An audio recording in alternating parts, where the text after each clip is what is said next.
This is what more than 5,000 square feet of railroad memories looks like. First call to dinner. For more than 50 years, Bill Wimmer has been collecting, documenting, and saving train history. I think when you start collecting, you don't want stuff to get destroyed or broken. I saw collections that, were literally thrown in a dumpster. My mom was a school teacher, so you didn't throw a lot of stuff away, There's a lot of history in there. Bill met his wife Judy while she was working as an inspector for the railroad. He had a reputation, W.E. Wimmer, and everybody was scared to death of him. And I was a traveling purchasing agent, and my boss said, we're going to Cheyenne where he was working, and we're going to find out that his people are abusing field purchase order books. So that's what they sent me out there to do. And I did prove to him his people were abusing field purchase order books. So that's how we met, on the railroad. Bill, was it love at first sight? No. I said they sent this, Don't say it. lady out to investigate us, so guys, be careful.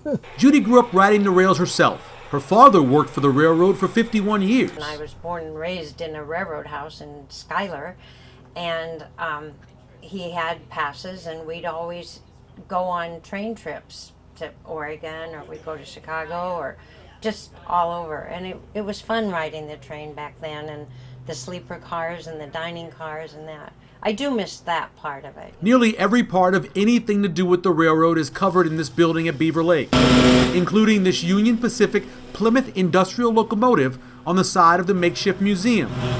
There's 100-year-old hand carts, dining car china with patterns distinctive to each individual railroad and even the route. So you might have a railroad that ran maybe 3 or 4 through passenger trains.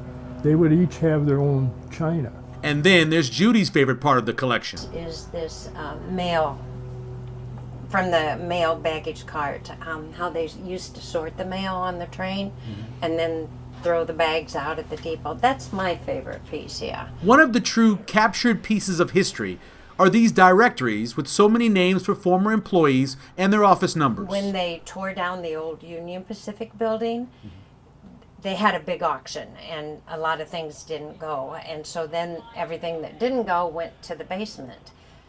The janitors were his best friends. I bet. Every time something would go down there, they'd call and say, Wimmer, we have this.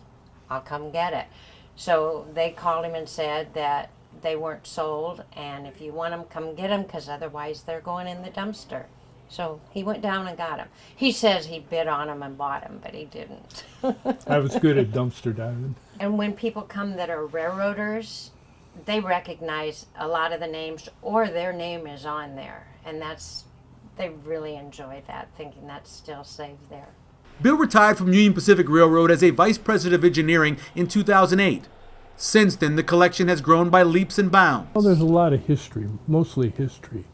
And I saw where they took a lot of this history and just threw it in a dumpster, a big old dumpster, and hauled it to a dump. Consequently, I started saving odds and ends.